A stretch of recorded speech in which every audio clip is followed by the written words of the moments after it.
Welcome to One Winning Pod, where we're here to talk about the state of the division.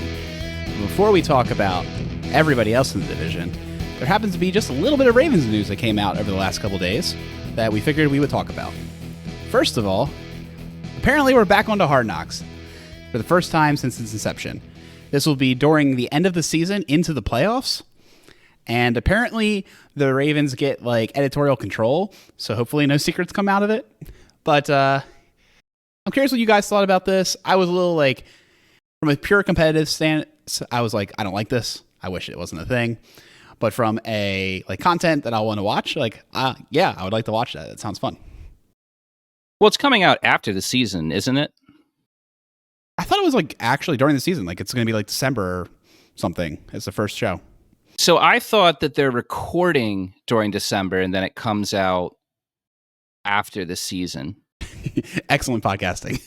Already, yeah. Yeah. Well, first off, it's showing how much I care about it because I don't even know the exact details. All right, so yeah, it'll debut December 3rd and run through the rest of the regular season and playoffs. Yeah, I am going to be a downer for both sections of the beginning here because I just don't care. I care about the game. If it was unedited, I think it would be interesting. But the fact that it's edited makes me feel like everything that's interesting will get taken out. So maybe I'll watch it. I don't have HBO. It's not one of the streaming services that I have. But yeah, at the moment, Well,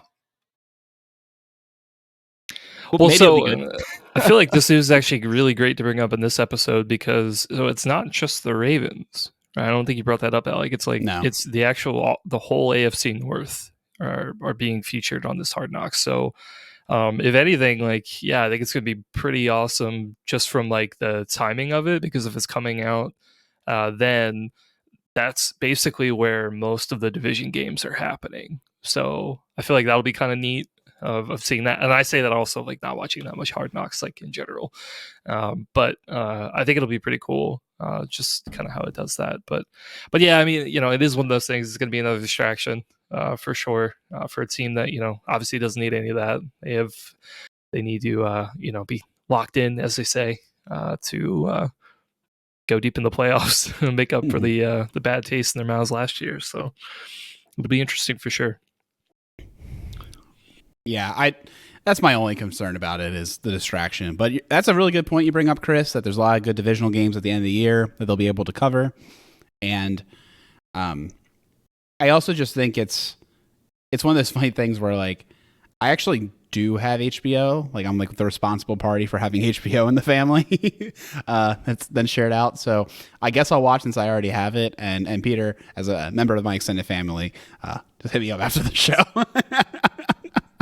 HBO password crackdown on the Polianis household after this episode airs. Come after me. I dare you, Max.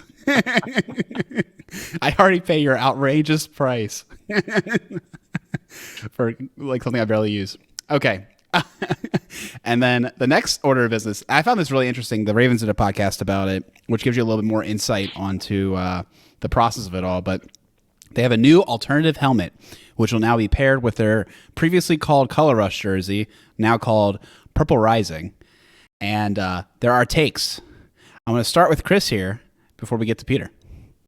One, I didn't know the Color Rush actually changed the name. I thought the helmet was called the Purple Rising. But yeah, so it turns out every uniform combination is an allotment.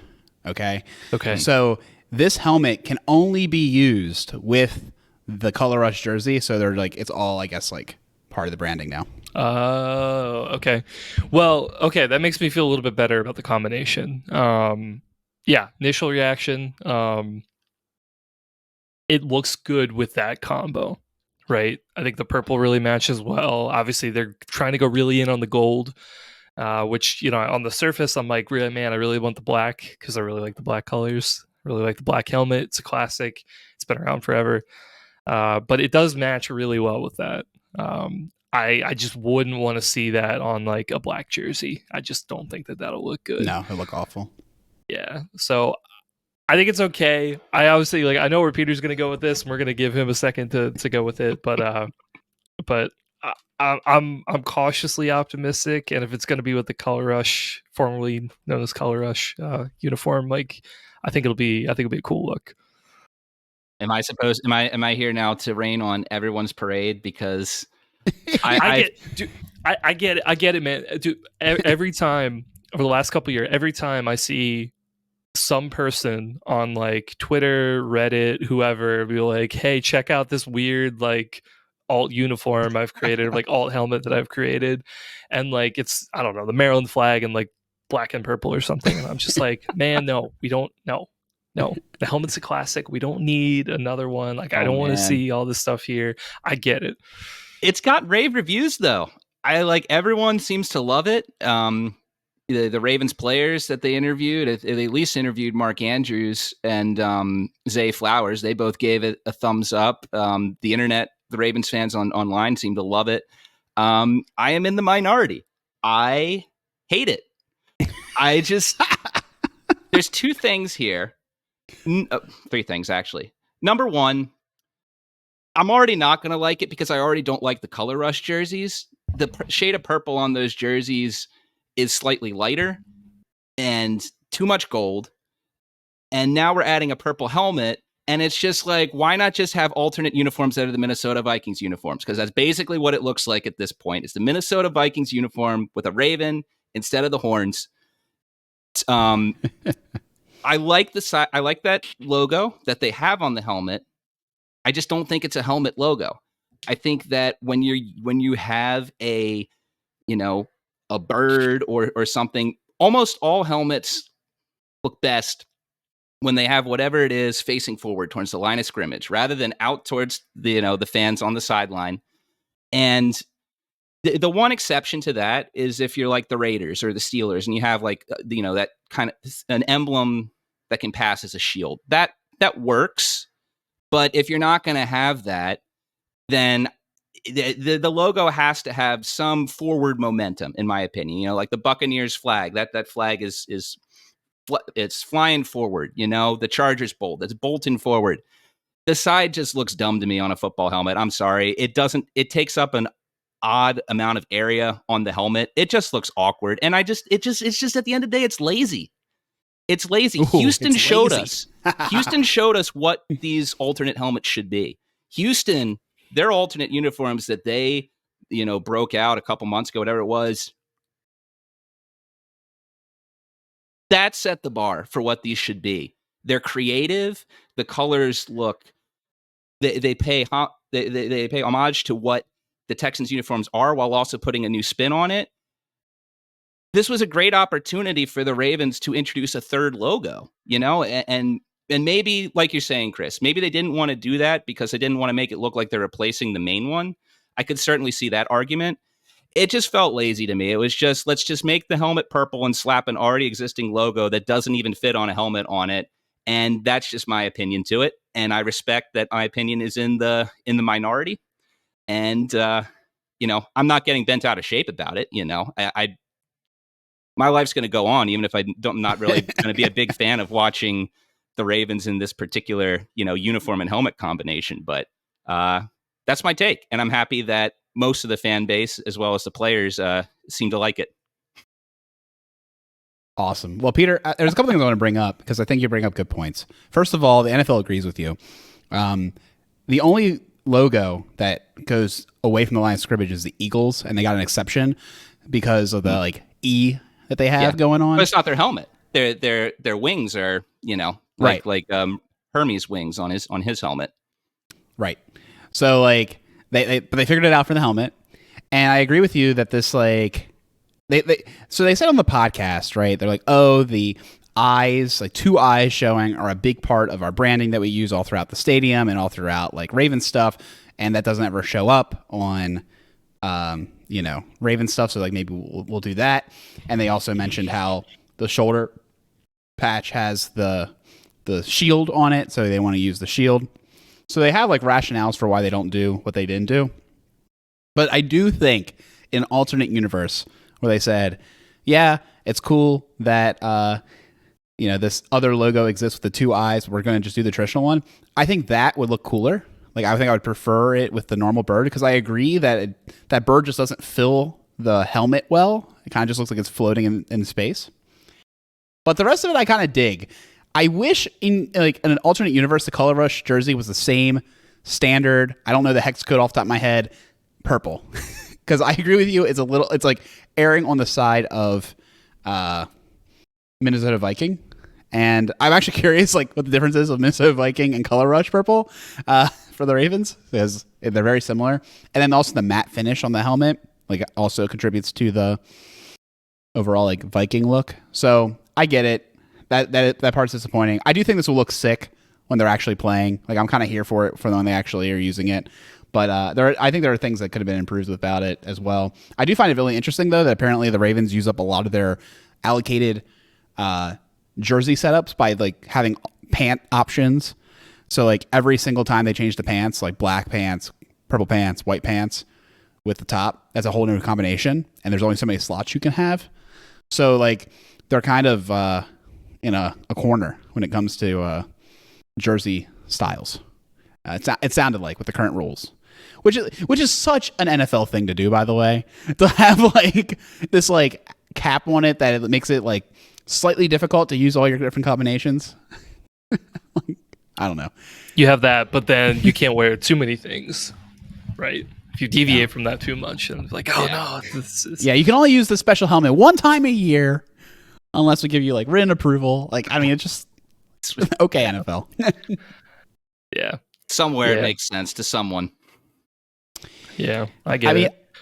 I do think it makes sense that there's rules around it because you don't want them to like deviate from the brand too much without like NFL approval or whatever. But at the same time, like, I think within reason, it should be like But who does that hurt? Who does that hurt if they deviate from the brand, quote unquote? The NFL is still getting their money. Yeah, people are still watching. The NFL is very protective of the brand. Even if the San Diego Chargers come out in red polka dot pants on a random Sunday, people are still watching the game. I'm still wondering what the two green teams playing in Brazil are going to do. That's still such a fascinating problem. That is an interesting one. Yeah, that is an interesting one. But anyways, I think I want to see it on game day. My initial impression was I think this is a cool pairing for the Color Rush jersey. And frankly, I'm excited to see the Color Rush jersey come back. I think it always looks nice on the TV. Even if it's like garish otherwise. It's like it is the jersey that players should wear exclusively. If you buy a jersey, don't buy any Color Rush. Yeah. Yeah, I could see that. For sure. Like, or you have to be ripped. You gotta look like a gladiator. Well, the best thing about that leaves me out. Yeah. He leaves all three of us out. I know. Well, the best thing about these jerseys is, regardless of whatever the Ravens wear, even if they bring back the mustard pants as their primary jersey, they go on and they make it back to the Super Bowl and win. Man, they can make any jersey look good. Winning makes any jersey look good. Yep. It made the City Connects even more favorable once they started winning them. When they were losing in them, they wanted them burned.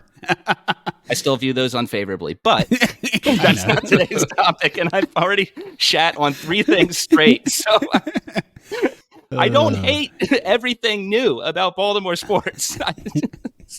Just the three things we brought up to start this pod. Fair enough. Well, I guess with that, we'll get into the state of the division. I got stuck with the Browns, but that's okay. I volunteered to get the worst one. And we'll go and talk about kind of their free agency, their draft, coaching changes, and like overall storylines. So it looked like in free agency for the Browns, on the defensive side of the ball, they had like defensive line concerns and linebacker concerns. So they went out and signed a bunch of 30-year-old plus defensive ends and tackles, most of which were being brought back. So Zadarius Smith came back, Maurice Hurst came back, and Shelby Harris are coming back. And they also got Quentin Jefferson, who's another rotational piece. And then they went out and they completely redid their linebacker room, replacing Anthony Walker Jr. and Taki with Devin Bush, who we remember when he was a top selection from the Steelers, and Jordan Hicks, former Viking and 32-year-old veteran. From a cornerback and safety perspective, they brought back some guys, mostly for special teams or being old. 34-year-old Ronnie McLeod coming back from a bicep tear. So that's kind of like the state of the defense. Kind of more of the same. I think I did the Browns last year too, and they were like obsessed with improving their defensive line. And it sounds like they had a bunch of 1-year contract guys, so they had to like bring them all back on another 1 or 2 year contracts to keep continuity. I guess they liked what they did. Yeah, I mean, it's interesting, right? I do think if they were going to make changes, linebacker was the weakness last year of a very strong defense. Obviously they had some difficulty with the Ravens offense, but for the most part during the regular season, that was a unit that a lot of the national media felt was one of the best in the league. I know all of us had our concerns about that defense. Well, I shouldn't say concerns because we weren't concerned about the Browns keeping up their play. Yeah. If they slipped, what happened in Houston was what we wanted, right? We didn't really want that Joe Flacco versus Lamar Jackson matchup. We didn't really want that. But yeah, I mean, you had such a great regular season and then that all completely fell apart in the postseason, which kind of reminds me of another Orange team, but let's not think about that. But, you had so much work right? So I can understand from their perspective, not doing a ton to change. Why do that? You had one of the better units in the league. Some people said it was a top 5 unit in the league. I think that's debatable, but they had a lot of success. So I certainly understand that, there's other units on other teams in this division that needed a big overhaul, and we'll get to that. But the Browns may not have been one of them. Yeah, I mean, the only thing I have to add, I think, for this is that, I feel like it's one of the challenges, I think, with them giving up so many picks, the last couple of years, especially with the Watson trade, that they're not having enough of these high draft selections to be able to fill in some of these position groups. So yeah, I mean, defensive line is kind of one that really stands out of like, hey, you've got Myles Garrett, and then behind that, like a lot of vet guys, right? So in terms of the roster, like right now, like yeah, it makes a lot of sense. But if Garrett were to get hurt for whatever reason, or any of these other guys work out, it's not really a huge strength of the roster. It's very top heavy. So it's kind of just what they're working with right now.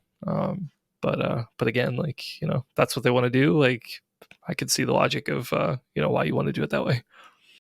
Not everybody could be the Ravens in 2023 where they have like depth everywhere. Not everyone can be like the Ravens. Yep. One thing the Ravens would have never done is trade all those draft picks for an underperforming, fully guaranteed massage enthusiast. And it seems as though the Browns may be regretting that decision. Comeback player of the year, savant quarterback Joe Flacco has left for the Colts. So they brought in Jameis Winston and the Ravens' own Tyler Huntley to compete with DTR for backup quarterback duties. I do not understand why they need 4 quarterbacks. I'm sure it'll be 3 by the time the regular season starts. But it seems as though they want backup plans for if Watson gets hurt again or maybe even underperforms. I doubt they would move away from him if he underperforms because, I mean, probably the best option there is Jameis Winston, and we know how that story goes. But yeah, so that's what they did. Another thing that's important for them is figuring out the running back situation because Chubb ripped his knee in a million different ways, one of the most grueling looking injuries we've seen on camera in quite some time. They went and got Donata Foreman, who I believe was with Carolina before, at least at some recent time he was with Carolina. And then Chicago last year, I think? Yeah, he was with Chicago last year. I was like, I know that wasn't his most recent team. Yeah, it was Chicago last year. Good catch, Peter. And then Naheem Hines, running back that used to be with the Colts and then the Bills, and then like had a ski accident and was out last year.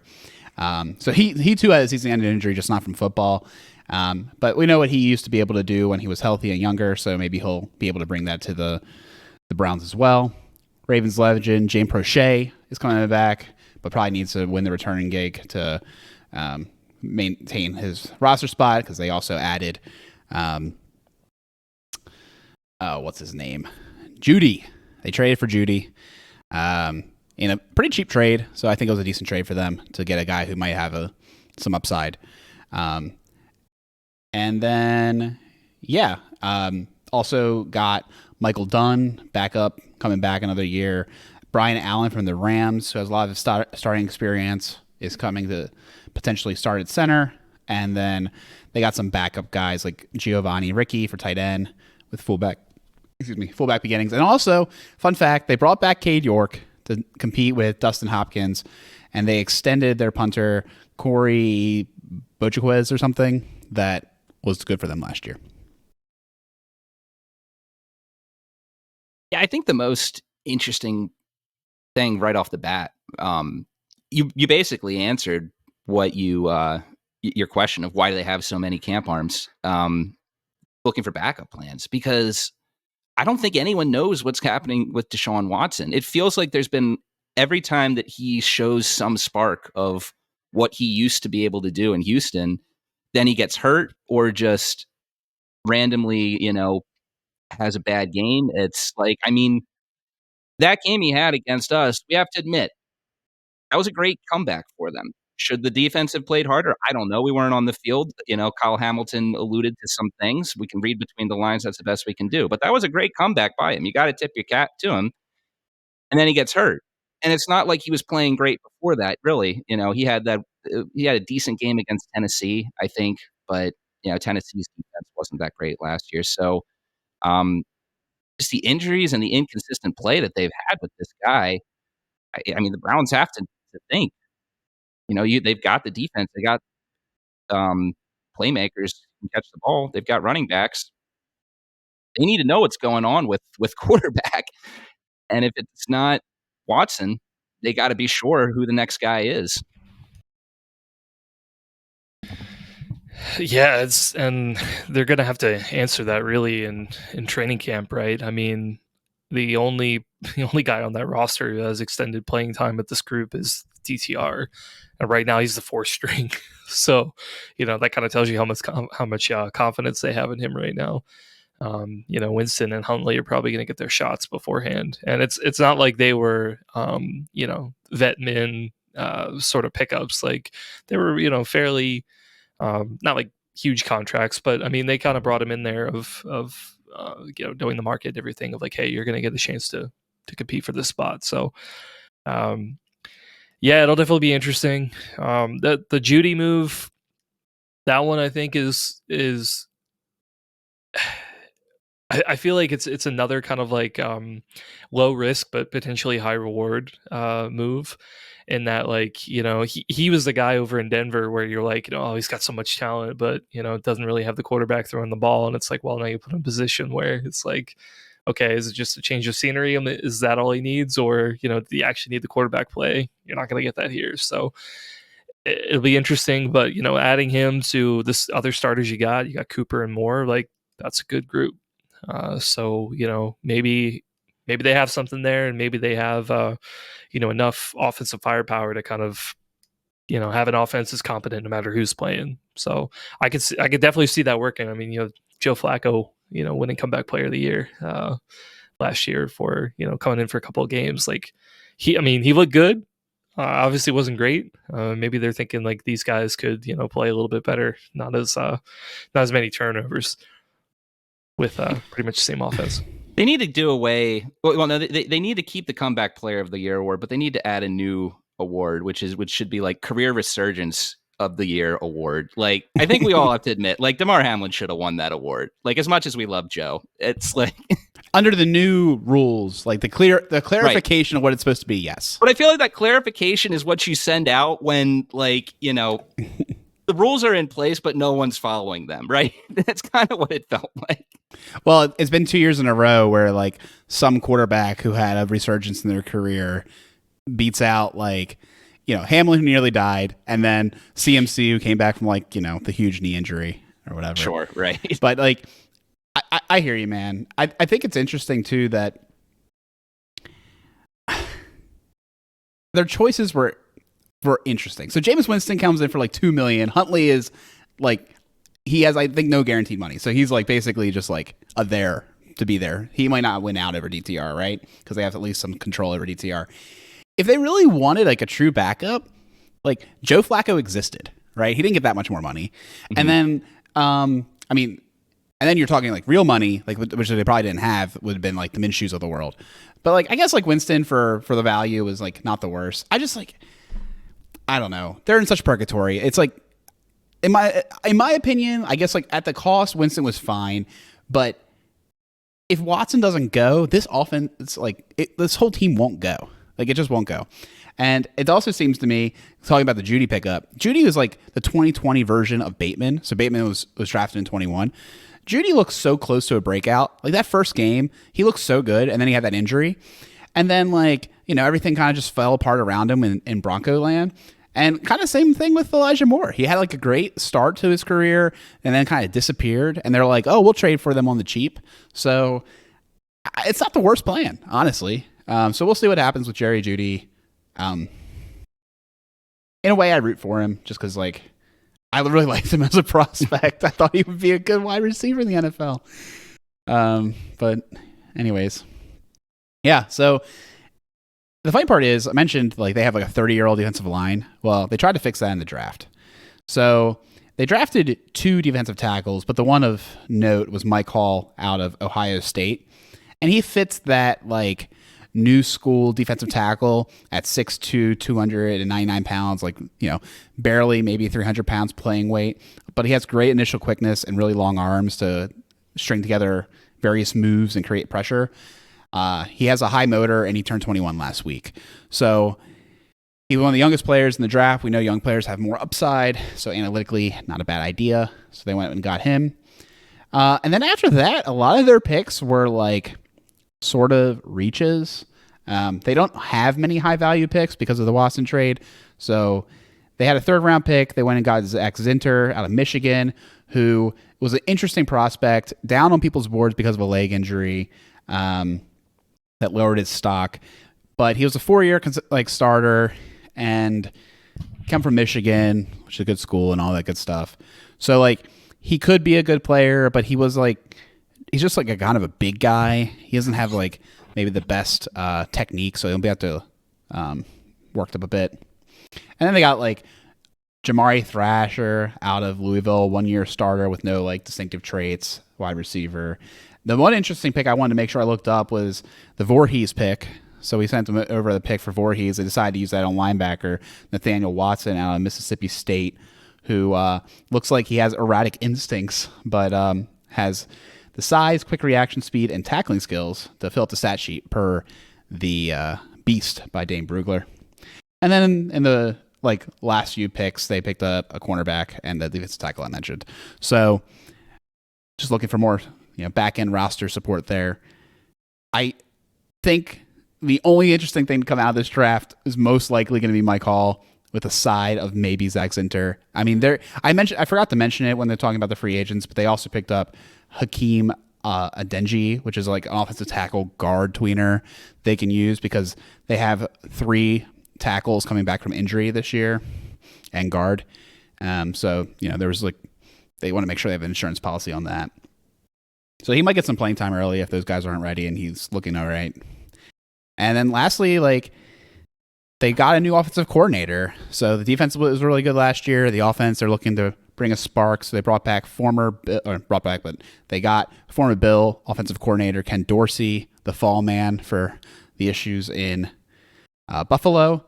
And they also got a defensive line coach for all the old guys and the one new guy, Jaquez Cesar. So cool. I think overall, my whole take on this team is the defense is competitive and the offense is a big question mark because of their quarterback. They get the offense figured out. They could be a decent team in the NFL. I don't view them as a Super Bowl team. I don't think that any side of the ball is going to be good enough to get to that level. So in a way, they're not that interesting, but they could be around. So we'll see. Yeah, I mean, I think to sum it up pretty bluntly, they're running it back.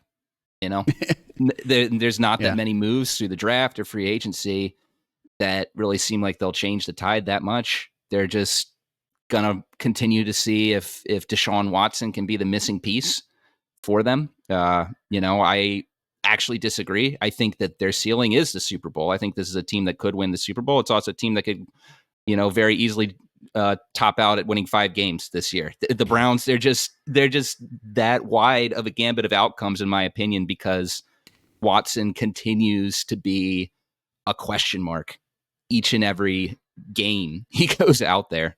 So we'll see. I think the Ravens still match up very well against them. I think they'll be competitive, tight games, and we'll just see how it works out for the Browns. You want to move on to the Bengals? Let's go. Moving on to the Bengals, who, after having one of the greatest, possibly the greatest, 2 years of their franchises in 2021 and 2022, came back down to earth a bit after last season. And obviously, a big part of that was the injury to Joe Burrow. But probably the bigger part of that, at least of what they can control, their defense was not anywhere near where it had been those previous 2 seasons. And their defense certainly was a big part of those years, that they had success. The big part of it there was the front 7, right? We always knew their secondary was suspect. Not to say that it was, trash, but their front 7 was the strong part of that defense. But last year, not very good. Several articles I read pegged the Bengals defense as having given up the most explosive plays in the league last season. I couldn't find where that number originated from, but it was in several articles, so it must be true. But even if you guys remember watching Bengals games last year, it really isn't too much of a shocker that their number was that high. Their defense did not look as good as it had. The Ravens in particular had a lot of big plays against them. So, what do they do? They lost some guys in free agency. DJ Reader up front, they did lose him in free agency. Doesn't really sound like the best thing ever for a team that, while in addition to shoring up the pass, their run defense, which had been top 10 in 21 and 22, also fell. But, I guess the first thing we'll talk about, former Raven Geno Stone over with the Bengals now. Looks like he's going to pencil in to be a starter currently. And then they brought back Von Bell, 1 year away from Cincinnati in Carolina. They brought him back because things were so bad without him. So that's step 1 in their defensive plan, is bringing over Geno Stone. Like I said, when it happened, I think they saw how much fun he had taking away footballs from Ravens players. They're like, that's our guy. We need that guy on our defense. So, conflicting feelings, because obviously you don't want the move to work out for Cincinnati, but Geno Stone, he's got a special place in our heart. Great guy for the defense, and just a shame that he's now in Bengals orange and black. Yeah, the biggest takeaway of Geno Stone going over to the Bengals, in my opinion, is a total failed first-round pick in Dax Hill. He's backup safety now. He didn't win the nickel role over Hilton. He barely played the first year because they're like, oh, but we like our safeties. Like, he was a future plan. And, they just got zero value out of a first round pick. So thumbs up to that, right? As someone who doesn't want to see him to succeed. But, for their team building perspective, no good. They definitely had that issue on defense of explosive plays. I wonder if Geno Stone and Von Bell and Rankins can really help with that. Part of me wonders how much of it was the scheme. So we'll see. I wish the best for Geno Stone every week he doesn't play for the Ravens or against the Ravens, right? So I wish him the best, but I don't think he'll ever have a season quite like last year. That seems like the 100% value you'll ever get out of Geno Stone. I think it's definitely going to be tricky for them. We'll talk a little bit more about the draft picks later, but I was definitely going to agree. I think the Dax Hill experiment, I think, is kind of the biggest red flag. We kind of look at this defense of, that pick probably didn't work out. You're not going to go out and get 2 safeties above this guy if you think has a chance to play. It's just not going to work out like that. So I think it's going to be tricky. You look at the defensive line too. It's kind of like the Browns. They're rolling it back with a lot of the same guys. And unfortunately, I mean, some of these guys have been around for like quite a while. Like Hendrickson, obviously very good, still a very, very good player.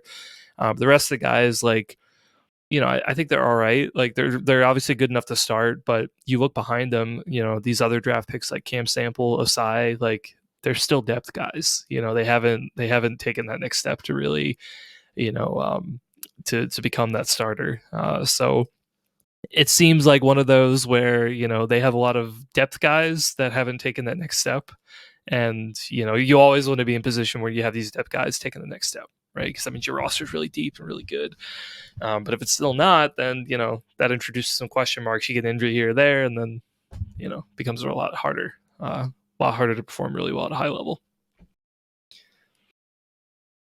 Yeah, definitely. The loss of DJ Reader, I think, is something that, it's for them, it's unfortunate that he went off to Detroit because, he was a true nose tackle for them. And, we'll see what Sheldon Rankins does in this defense. He had a great year from a pass rushing perspective for Houston. He's 30. That could have been, his career season. But also at the same time, like you're looking for more. They're looking for more, for lack of a better term, girth up front to make the job for the linebackers easier.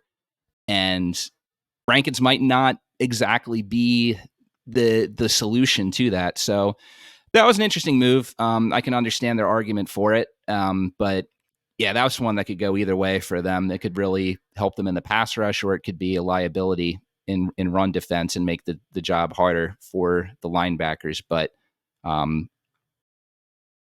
yeah. I mean, you can't fault the Bengals for making moves. They've definitely taken some swings, and there's a rationale behind it. And we'll just have to see how the games play out for them.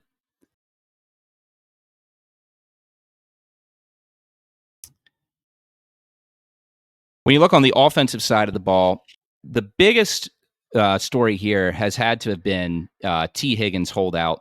That was something that looked like it was going to extend into the training camp. Is there going to be a holdout that's, is he ever coming back to play for the Bengals, right? But we found out this week that he signed his tender. So he is not going to be holding out for training camp. He should be there. And seems like he's going to take the Matt Judon route and just try and run out one last great year with Cincinnati. So, of course, he could still be traded, right? There's nothing to preclude that, but doesn't seem like the Bengals are terribly interested in signing him long-term or trading him. So one more year of Burrow, Chase, and Higgins, it will look like. Yeah, I mean, there's no value to extract at this point. That came and went with the NFL draft. So the Bengals are too good of a team to consider the value they would be able to get for him this year. Unless they got like a player trade, which is really rare. Player for players are really rare. So yeah, it doesn't surprise me. They'll get a third round comp pick, maybe fourth round at worst, and move on. It still blows my mind that they're not re-signing him. I mean, maybe they will, but the signs don't really look like it. It just feels like to me, if you're the Bengals, locking up Joe Burrow, Jamar Chase, and T. Higgins when healthy, one of the most lethal passing attacks in the league, feels like an advantage you'd want to sign long-term. But the Bengals have had a long history of not exactly paying their stars, dating all the way back to 2009 or 2010 when they did what was his name? Carson Palmer. Yeah, I was like also struggling. I know exactly who you're talking about, but I didn't remember his name. Yeah. They literally forced to retirement because they, refused to sign him to what he wanted, refused to trade him, and eventually he would continue his NFL career with with the then Oakland Raiders and make it all the way to the NFC Championship game with the Arizona Cardinals. But yeah, that's the Bengals for you. The other big news on the offense, Joe Mixon. Joe Mixon is no longer a member of the Cincinnati Bengals. He is now with the Houston Texans. Age 27, season, his production, it was starting to wane a bit. And, there are avenue for replacing him. Seems like it's going to be a combination of Zach Moss, who they signed in free agency. Zach Moss, obviously coming over from Indianapolis, had a good breakout season there. Breakout season was able to carry over from the end of 2022. That he performed pretty well there, and in relief duty until Jonathan Taylor signed his contract with the Colts.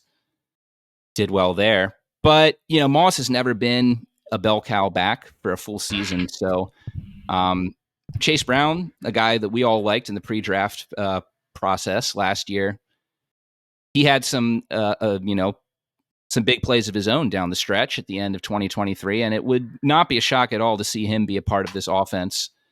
Certainly has explosion as a pass catcher. Can move decently well between the tackles. Needs to improve pass blocking, but there's a potential pretty solid 1-2 punch there for the Bengals in Moss and Brown. We'll see exactly what the carry distribution, the snap distribution is for those two backs, but a two-headed monster backfield with those two seems like it would be a very good route for the Bengals to take. I definitely think it's a good move. Especially to get a guy like Moss who, is a little bit more of that, I don't say like bruiser back. That's not necessarily his role, but I mean, he can take a lot more carries, whereas Chase Brown is going to be that guy who's, going to get you those more explosive plays, right? Equivalent to like Gus Edwards and Keaton with our offense last year, right? I feel like that's kind of like the comparison. So I think it's a good move for them for sure. It'll definitely be a little bit different, right? Mixon was one of those guys who was like the workhorse to it all back. So, it'll be different, but, I think that could serve them pretty well. Cool. Yeah. It's interesting to me that Mixon's, wow. I can't believe it. Like, I think we got him, or we got Henry for less than Mixon in free agency. So I think dubs the Ravens on that one. I don't know about you guys. I think I'd rather have King Henry than Mixon at this point. I mean, I'm biased because I've never been a fan of Mixon's playing style. But Derrick Henry, I've always had to respect just because of whatever he's always been able to do to the Ravens defense, with the exception that wild card game. Mixon's younger, there's that advantage. But yeah, I don't know. That's a tough one to look at unbiasedly. I think that looking at, that's tough because I really haven't looked too deeply into what Mixon's issues were that have kind of caused his bit of a decline the past couple seasons. And, Henry, I think also just landed in, unbiasedly the perfect spot. It's not just us as Ravens fans saying it. The national media is saying it. You put Derrick Henry in an offense with Patrick Ricard and, the blocking that there is up there with the Ravens offensive line. It's the perfect spot for Derrick Henry to continue his career at age 30, Mm-hmm. So that's a tough one. Yeah. The contracts are different, but like in the actual dollar perspective, which is like what they're actually looking at, they're very similar. There's a third year on Mixon's contract that's like, it's not going to happen. So, the classic, like how do we break up the numbers thing. But yeah, anyways, I'm excited for Ravens in that perspective with Derrick Henry, and then I guess Zach Moss and Chase. I like Chase a lot. Zach Moss just feels like a filler guy. And I think you need him. I think Chase is like not a guy you want to run into the ground, but like he doesn't excite me. I know he had a little bit of a breakout last year, but I think it was a bit of mirage. We shall see.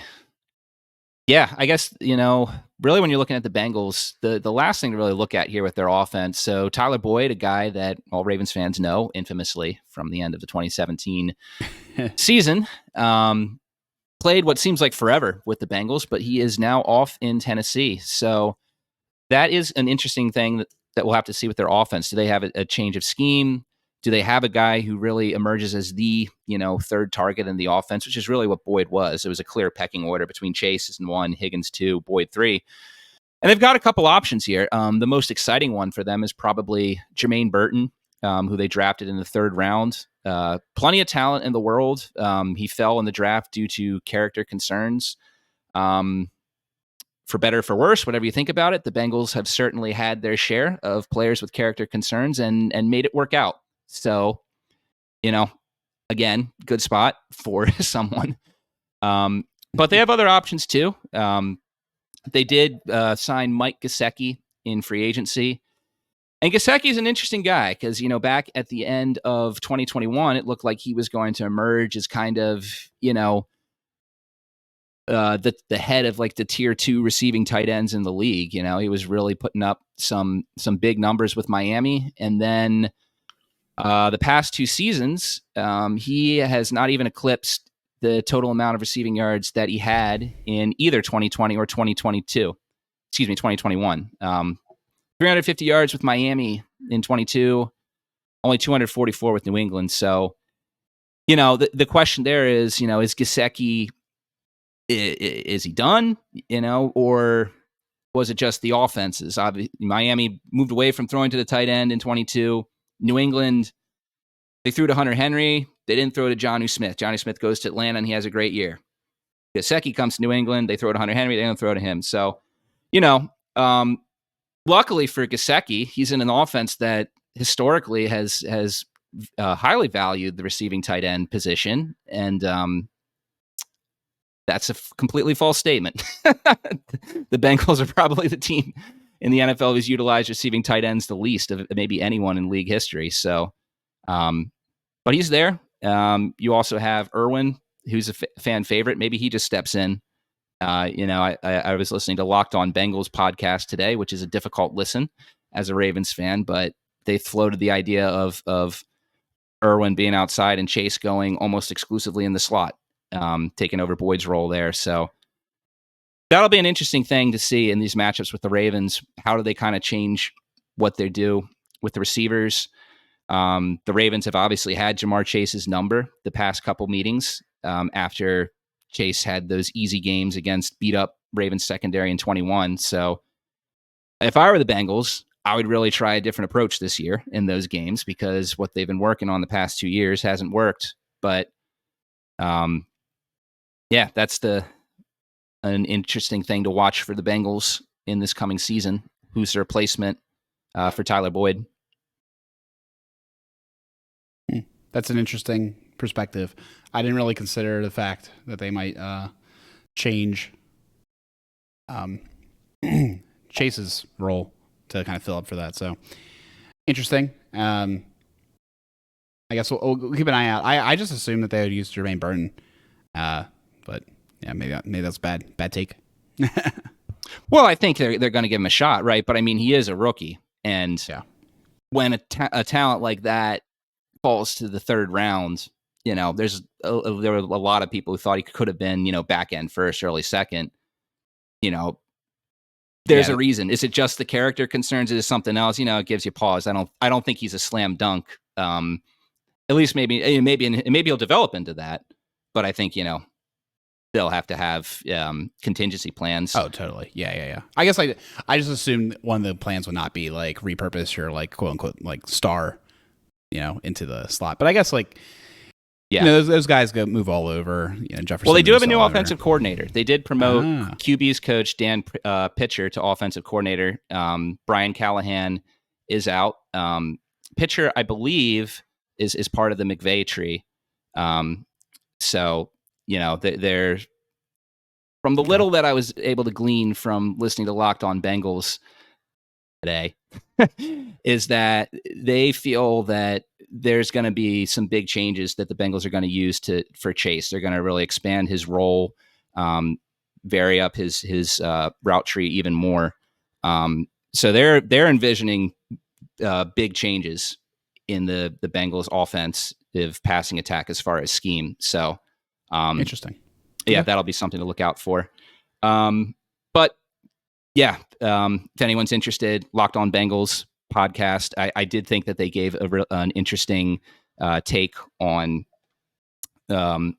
what their new offensive coordinator could bring for the passing attack. That was interesting to listen to if you're want a little bit of a preview of what the Ravens might be facing to come up in 2024. But yeah, I mean, with all that said, though, the biggest thing, obviously, for these matchups and the Bengals ceiling, I mean, Joe Burrow, this man just keeps getting hurt. Had the wrist injury last year. We were at that game. He was in the game. The Bengals were starting to come back after the Ravens went up in that game. And then he wasn't there. And some guy named Jake Browning came on the field. And we never saw Joe Burrow again last year. So all reports seem to say that Burrow's going to be ready to go for week 1. But also at the same time, you've got Burrow giving interviews where he's saying that he's thinking about his football mortality a lot. That's not great to hear from your franchise quarterback who isn't even age 30 yet. The new Roethlisberger. I know, right? Age 30 was the first time I ever thought about my mortality, I believe. Except for that one time I had pneumonia in 10th grade. That was really bad. Man, that was a really bad week. Gosh, just shivering in bed with 105-degree fever. Anyways. Yeah, I mean, and it's interesting, right? It's just like you can't really say whether these guys can play through injuries or not, right? If I were an NFL football player, I probably wouldn't play through an injury because I'm like, I don't want to beat up my body, but I'm not an NFL player. I have a different job, so I can't say. But yeah, you got guys out there in the past like Steve McNair, Ben Roethlisberger, Patrick Mahomes is becoming that a little bit. Like those guys were always hurt. They'd always have to go out there, but the injuries Burrow's had has kept him off, and I don't know. Yeah, I'm not a sports doctor. I can't say whether or not those injuries are something you play through. A wrist injury to your throwing hand doesn't sound like, throwing arm sounds like something that if you're out there, you're probably hurting your team, right? If you're trying to throw with that. But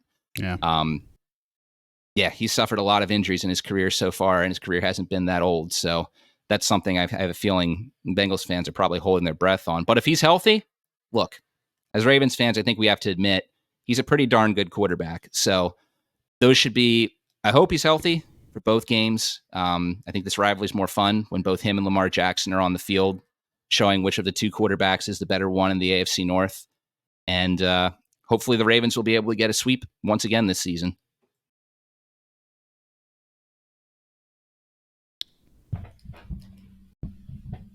Which brings us to the Pittsburgh Steelers. Wait, the draft still, man. Oh, the draft? Oh, that's your territory. I don't, I'm the one leading the draft. Unless there's a guy who can step in week 1, it looks like we're talking about 24. I mean, they drafted Amarius Mims. He's an interesting player from Georgia. He's projects as a right tackle at the NFL level. That is the one position on their offensive line where there's some questions of Orlando Brown. I know Ravens fans like to crap on him since he left town, but he was pretty solid for them. And a big thing with him is he's got availability. As a left tackle, he's been durable. So they're pretty happy with him at left tackle, I think. Chris Jenkins Jr., son of Chris Jenkins, former Maryland Terp, had a long career in the NFL with the Carolina Panthers and the Raiders, I want to say. He's someone, again, we were talking about, they need a nose tackle replacement now that DJ Reader is out. Jenkins, he's a guy who could step in, he could step in and be a guy early on in the season. We'll see. And we talked about Jermaine Burton. He's another guy, it seems like they have to give him a shot. A guy with that much athletic talent, it feels like he's going to get a shot to get some reps, get a chance to be this number 3 target in this offense. We'll just see how quickly he develops. But yeah, I mean, it's crazy. And, Bengals, it felt like they had a good draft last year, but not all of that panned out well. Miles Murphy, guy seemed like he was going to be completely ready for the NFL, did not have a good rookie season. We'll see if he's able to get in their defensive line rotation and make improvements from his rookie year. But yeah, I mean, comparing it to the Browns draft, they got guys who can step in week one, potentially. We'll see. But yeah, and there's some other guys on this list down here. I know Alec probably wants to talk about the tight end, Eric All. I don't think he wants to end this segment without that. All tight ends must be spoken for. Yeah. Yeah, it's funny.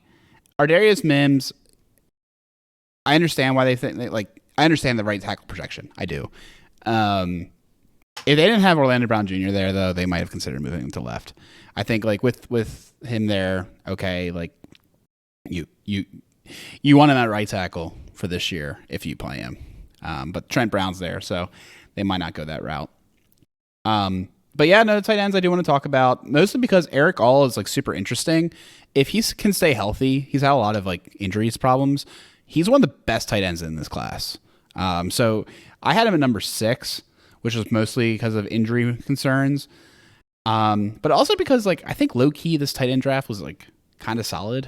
The NFL seems to somewhat agree with me.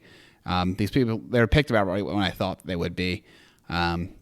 So anyways, Eric All, I just think he could be he could be the answer. I don't think Gesicki's the answer. I think he's a guy that will play this year. But I think Eric All could be the answer. And then interestingly enough, they went ahead and also drafted, they took the Ravens approach. And if the Ravens approach comes true, then Tanner McLachlan will be the one that turns out to be the star. He's out of Arizona, 6'5", 244. I think the weird thing about him was that he was technically sound as a former wide receiver, but he's not the best athlete, and he has really short arms, which makes me question if he'll be able to block at the level necessary to be a true NFL tight end. He has a real try hard nature, but he's just not that strong. So I guess we'll see if he can develop. He's a guy that's definitely going to need the weight room. And yeah, no, I you're right. I do want to talk about the tight ends. I also think tight end has been their bugaboo, man. They go and get Gesicki because their last year's experiment failed. Remember Irv? Irv Smith failed. Yeah, and then I don't even remember. They've been failing for a long failed. time. Yeah, it's Hurst. Hurst was okay, but they just didn't re-sign him. Yeah. I mean, here's the thing. I don't think any of these guys are failing.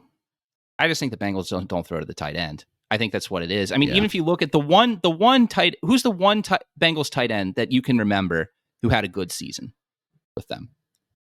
There's one answer. No, not. What the heck is his name? Uzama just did well against us. He did crap against everyone else. I know. No, what the? I'm blanking on his name, but he was another guy who got injured all the time. Right, Tyler Eifert. Yeah. Tyler Eifert. Yeah. So his quote unquote breakout season, it was a breakout season because he had 13 touchdowns. He had 615 receiving yards. And that was his career high. He never eclipsed 450 receiving yards again in his playing career. That's both before and post injury. 74 targets. You're talking about that's the best a Bengals receiving tight end has done. Maybe ever. I mean, because they weren't giving tight ends many targets. Before 2000, which is my football knowledge prior to 2000 is a lot lower than post, but. Maybe there's another tight end that did well with Cincinnati that I'm overlooking, but no one comes to mind off the top of my head. Yeah, no, I mean that's definitely fair. I mean that's just how they want to run their offense, man. They've had plenty of successful offenses completely ignoring the tight end position. We can say that. Yeah, they really like the receiver position, so they just do it differently than us. Alec is now staring into the void, regretting all of his Eric All dynasty shares that he drafted. I mean, it's fine. Realizing that the great prospect is never going to get the ball thrown his way. At the cost I have to get Eric All at, I'll draft him all day. Him and Stover are fine. Yeah, I'll take that dart throw. Yeah. But anyways, let's do Steelers. Come on, Chris. Let's do it. All right. Yeah, let's do it. Yeah, so this is interesting. You know what? I'll admit, the first time I went through reading through the Steelers, I'm like, you know what? I don't really love a lot of the moves that they made. But honestly, kind of after, now sitting through the Browns and the Bengals, I'm like, you know what? I think the Steelers probably, I I would argue, I think they've made the better moves of the other two teams in the division, and here's why: is just to be clear, they are still in QB purgatory. I do not think that Mr. Unlimited, Justin Fields, Kyle Allen, I don't think that they're going to be the saviors who are going to bring stability to the QB position. Absolutely not. They're all pretty much on 1-year deals. And if none of them pan out, then they have to reset again. They're in the same place that they are right now, QB purgatory. So it's not because of that. But what I do like is, I think more than the other two teams, I think that they're really trying to improve the depth on the roster that they have. I think that they've had a pretty shallow roster for the last couple of years. They're really starting to stack things up. I think offensive line, I think they're improving a lot. I think at other position groups like in secondary, I think they're improving a lot. You can even argue in some other position groups like tight end, they're doing decent, and linebacker now, I think that they're doing fairly good there. But let me kind of just go through the main moves. So I kind of divided up into revamping the offense or retooling the offense. So you bring in Arthur Smith, who's off his failed stint as head coach of the Falcons, previously offensive coordinator for the Titans. So obviously, he was in that offense with Derrick Henry and that really strong offensive line from the Tennessee Titans. You bring him in here. You bring in a couple of other coaches, like a new QB coach, wide receiver coach, things like that. So I think that's kind of a sign from the Steelers, like, hey, they want to get back to an offense that they know the Steelers can run, because whatever they've been throwing out there the last couple of years just hasn't been it, Chief. So I think that's the biggest thing. Obviously, I mentioned the QBs. Mr. Unlimited, Russell Wilson, he's back in. Is actually the drama and the series of events here is like they sign him, they tell him, and they tell Mr. Kenny Pickett, they're like, hey, you're still going to compete for the job. And then they tell him the next day, oh, wait, it's his job. He didn't like that. So then he gets traded to Philadelphia. And then the Steelers are like, well, we need a backup quarterback. Let's go to Chicago, because everybody knows that Chicago is going to take Caleb Williams, number 1 overall in the draft. And they did. So they ended up trading Fields for basically pennies. And then Kyle Allen, because they just need another quarterback. So that part kind of feels like Browns to me. But I will say, if I could see a world where maybe this ends up working out, one of the things when Russell Wilson was obviously a part of the Seahawks, he was very, very good at extending plays, escaping the pocket, finding a guy downfield, if it's Lockett or if it's Metcalf, whoever it is. He just had those moments. Roethlisberger also had a lot of those moments. So if, they're kind of hoping for an offense that they can, rely on ground and pound and, make the plays where needed, I could see a world where that could happen. Now, the downside, Wilson's 36. It's obviously, his best football is several years behind him at this point. So I think it's a big question mark. But I can see the world in which, maybe it might be possible. Yeah, I mean, I'm higher on Fields being an option, but they need to find out quick because he'll be a free agent. And I feel like if you want to find out quick, you don't make this move for Russell Wilson. So it's a classic, like, they want to, compete this year, quote unquote. They have to have that winning record. They're just desperate for a winning record. But in a way, put themselves in purgatory and they can't actually find out like what's going on. Because I also think Russell Wilson and Fields are two different styles of offense you might want to create. So I'm not sure how well the preseason installs will go. That's not a huge issue, I don't think, but I think it's a minor thing. I mean, we recall Justin Fields had a much better season after they made that switch during the bye week where they were like, we want Justin Fields to run our offense. And eventually they realized, like, Your offense doesn't matter. Scoring points is what matters. Like, maybe just do the things that he's good at. So, anyways, we'll see. This feels so Steelers. Like, the way they handled it was amateur hour. I agree with that, Chris. I think that's a good point. But like the desperation to always like compete, even if it doesn't mean like a high ceiling, is so Steelers. But I mean, that's all the Steelers need any year. Let's at least put it this way. That's what they used to need. It used to be, you get competent quarterback play from the Steelers, they could win the AFC North, no problem. Now, of course, the only times they've won the Super Bowl is when they've had above average quarterback play, with Roethlisberger and with Terry Bradshaw's a tough one because, it's a different era of football. Yeah. So that one, and anyway, that was so long ago. And even in 2005, Roethlisberger really didn't have that great a year. Second year quarterback, they literally rode the bus to the Super Bowl and the Lombardi in that year. Roethlisberger was, he was sitting behind Jerome, giving him, directions while Bus was, pressing down the gas on the pedals there. But, I think it's a fine move by the Steelers. I'm not expecting either Wilson or Fields to play at an all-pro level. I just think with Wilson, I think he was in a great situation with Seattle, and he's older now. That's kind of what's his time in Denver showed. He also wasn't in a great situation, but I think some of it was on him too.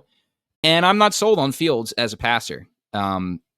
It just seems to me the Bears with that capital, like if they really thought that he was going to be a really good quarterback, you already have that pick that they used on, Odunes. Why not also trade that first round pick and strengthen your defense, strengthen your offensive line, right? Because you think you have a great quarterback. They didn't do that. They reset at quarterback with Caleb Williams. Honestly, a great prospect, obviously, but if you really felt that Fields was going to be a good quarterback, it wouldn't building around a very good one who maybe doesn't have the ceiling of a Caleb Williams still seem like a good path for a franchise that hasn't had a good quarterback for quite some time, right? So. Yeah, for sure. I mean, I think of the moves I think the Steelers made this offseason, I think the quarterback one is probably like some of their weakest. I do think on the defensive side, I think that they made some better moves.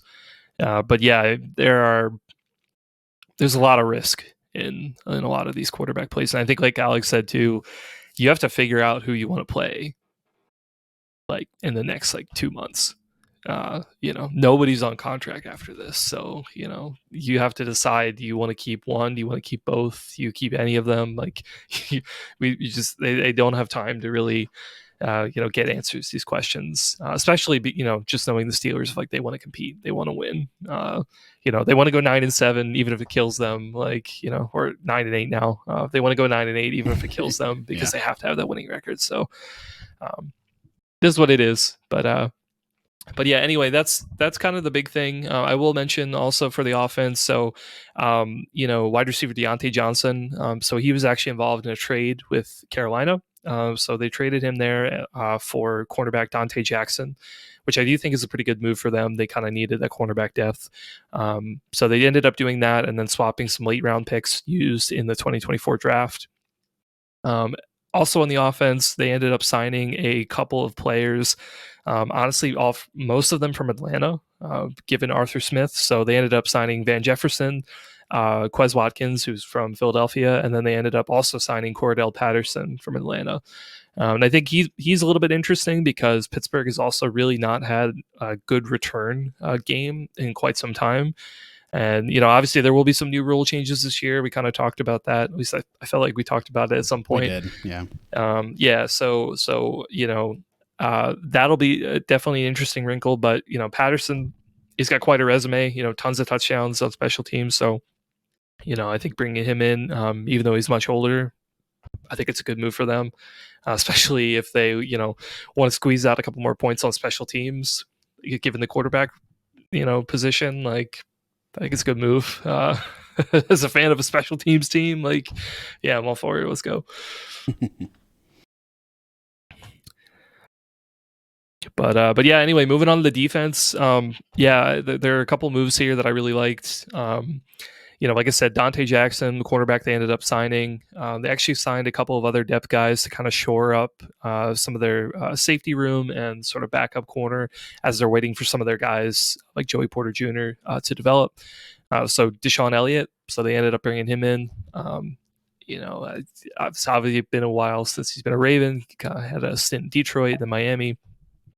But they kind of like him in this sort of backup safety role, potentially slot role next to Fitzpatrick.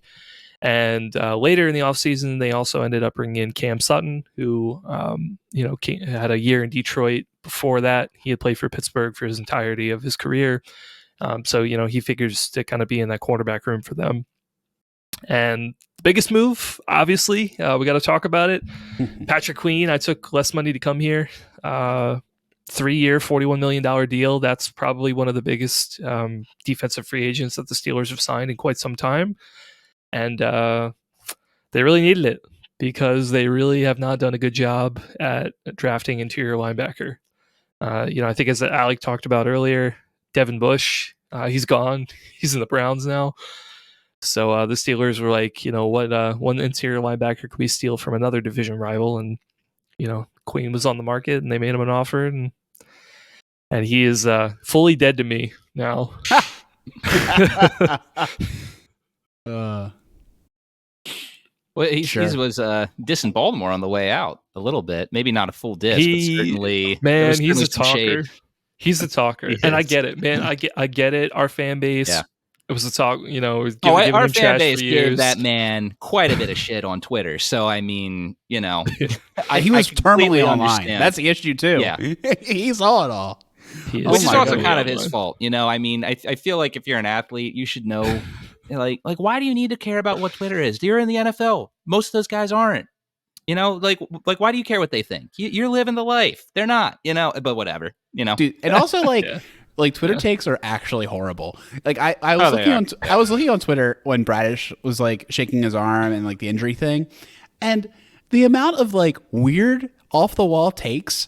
I'm like, oh my god! Like just go. Like people were like wanting to take down Hyde yet again. I can't believe it. 74 pitches. I'm like, you must be just watching the box score. You don't know the storyline. Dude, yeah, I don't think I'd looked at Twitter since October, since having to answer some messages on there, and I made the mistake of scrolling in some stuff. And yeah, it's like you said, just the comment sections. There's something. That's all I'll say.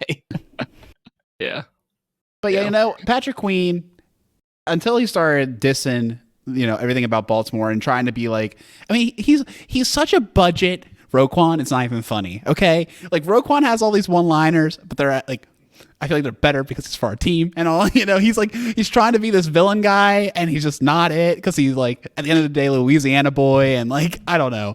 Like, I don't buy the shtick and, and it's just whatever. Well, in fairness, Roquan is a throwback. Like Roquan, they don't make defenders like Roquan anymore. I know. Like, he could have played 20 years ago.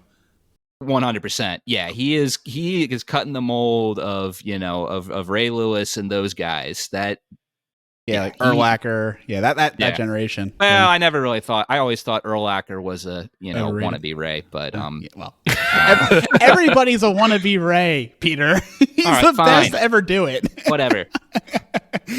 Yeah, getting a little too homer there, but I don't know. Yeah, I mean, Queen's interesting. I think that I always thought he got a little too much crap, but also at the same time, he didn't really fully come into his own until Roquan came. So now he's got to prove that he really is that guy outside of Roquan. I think there's a chance he is that guy, but it's certainly going to be something that could be, something he's going to have to prove, and we'll just have to see.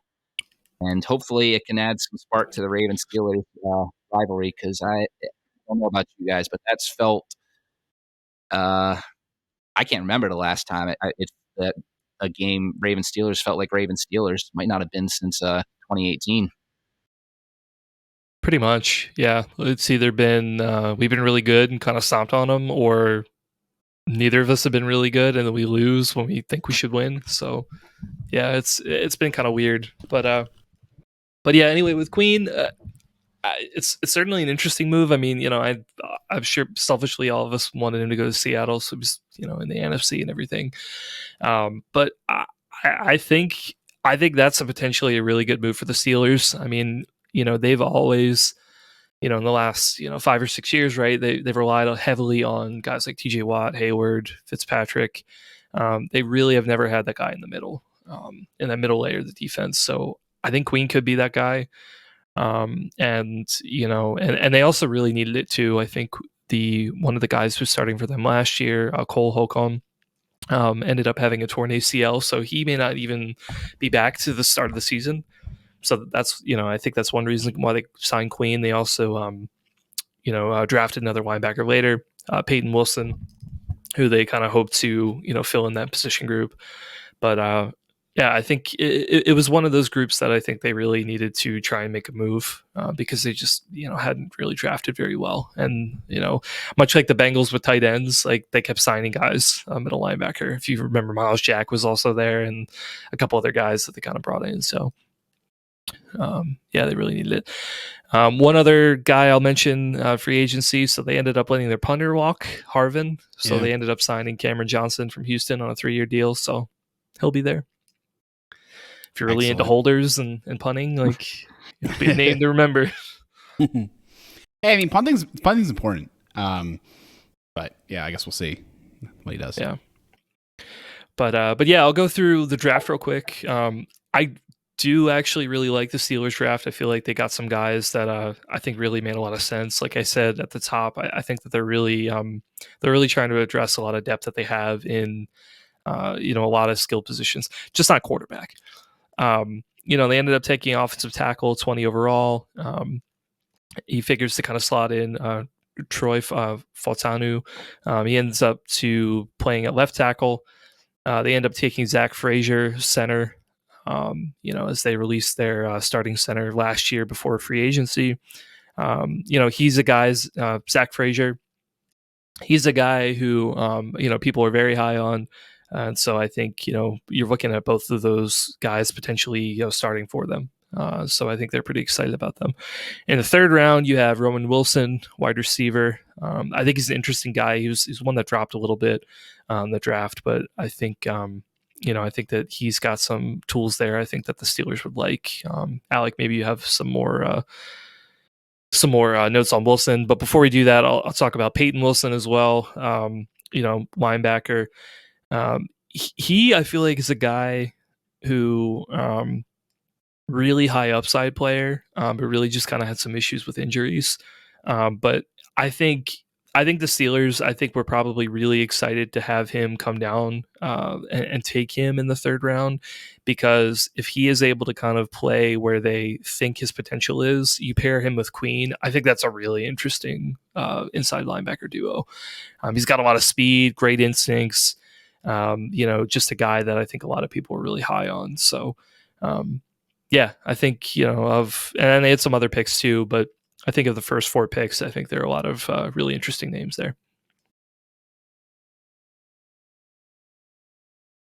Yeah, I mean, I love to talk about these draft picks too. I feel like last year we said the Steelers drafted really well and got a lot of prospects we were interested in. I feel as though this year it was very similar, but they got some prospects that the Ravens may have been interested in or also were never really on their board.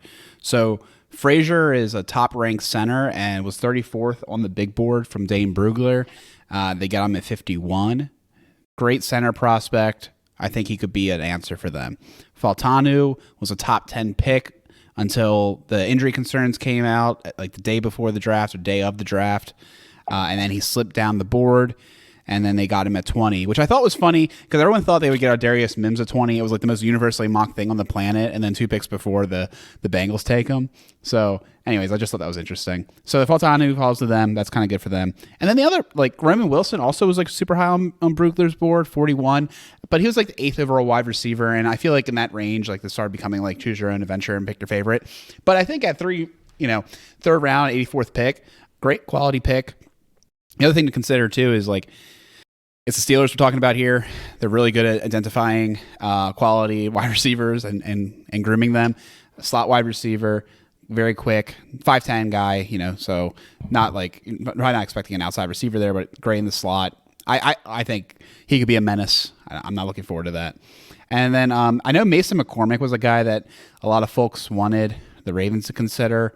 So we'll see. Watch that space. I don't have any notes on the rest of them. So, that's cool though. I admire the fact that they drafted what seems to be well.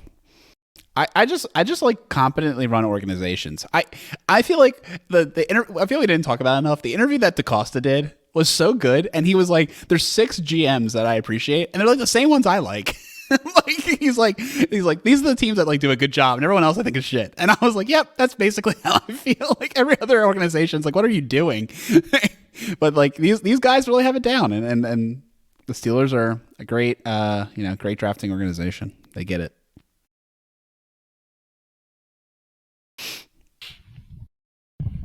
Yeah, I definitely think so. Yeah, it's. I think overall, man, I think aside from the quarterback position, I think the Steelers do have pretty good depth in certain areas, and also, I mean, they still, I think, have a good bit of star power. I think the Bengals are probably there too. I think that they have a good amount of star power players at different position groups.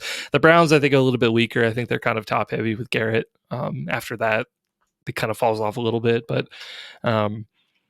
yeah, I mean, with a team like the Steelers, like if you still have guys like TJ Watt, Cam Hayward, like this might be one of the last years for him to really play at a high level. Fitzpatrick, they still have him. Like, they got some guys at offense. I think if they just draft guys who can come and play and be productive, and they don't even have to be the star guys, but they can contribute, then we know what the Steelers can do, right? We know that they build like fairly good rosters, and Tomlin, coaches them up to play well. So, you don't need like top tier talent on the Steelers to be really good. So I think they'll be good. The only thing, and we kind of talked about this in the schedule preview, is that I think that they should do pretty good. I would say maybe like 10-7. But it would not surprise me if they lost a couple more games because of that end of season schedule in the last couple of weeks. It's brutal. But, if this talent ends up working out for them, I think that's kind of where they'll show it. They'll be really competitive through that stretch. Nice. Dude, I'm excited for this season. This got me ramped up and amped up. It stinks that we're in that like 6-week dead week in the NFL. There's really no like things I'm looking forward to, but I'm stoked. Does this get you guys excited for the NFL season at all, or are you just we'll see it when we see it? I mean, there's so much Orioles baseball right now. Unfortunately, they couldn't. Well, the game's not over yet, but it doesn't look like they're going to be able to beat the Yankees tonight. But I mean, when the Orioles are bad, yeah, I'm just like, man, when is football going to start? But when they're good, like right now, and it's fun, I'm like, football can come when it can, and I'll be super excited when it is. But I'm in no hurry, just enjoying home run summer. I do agree with that, for what it's worth. I am very much.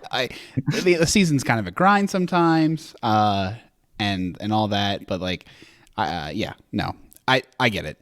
The Orioles are so enjoyable right now. Like I thought to myself, if it wasn't for the fact that we're almost at an hour and a half, like it'd be so cool to do like an Orioles segment. Maybe that would be the next show we do. It's just like an Oriole appreciation show. But yeah, kind of a preview. I got to hop on a pod with Ken in 15 minutes, so I don't know if we'll have time for that. Hey, shameless plugs. So like Peter's going to be on a pod with Ken. What are you talking about? We are doing. It's part of the Expectations series, which I would not be shocked at all if a lot of the listeners of this podcast are also big listeners of Ken's podcast. Certainly mentioned him a ton, and Alex been on there so many times. But yeah, I will be doing the expectations episode for Charlie Kolar and Odafe Owe. Very cool. And I am the much rumored recollection show about Kyle Bowler. I decided to bring him out and talk about him. I haven't written my notes up yet, but I was actually going to talk to Peter about it briefly because I believe we had a shared experience with Kyle Bowler back in the day that I wanted to bring up in my recollection series. But I wanted to yeah, man. I wanted to Just ping message me Peter about it. because Peter has the memory of like, I don't know, something. He has a memory. I don't have a memory anymore. It got zapped away like 10 years ago, but apparently Peter was able to keep his. So I have to ask him about my childhood sometimes. Yeah, man. Send me the questions. I will do my best, and I'll probably remember. We did go to Westminster together to watch training camp once, and I think he like talked to us. I don't know if he signed anything of it. Yeah. Okay. So that happened. All right. I'm not crazy. Yep. Yep. All right. That did. Yeah. Which I thought was really cool. To Bowler's credit, man, he was the most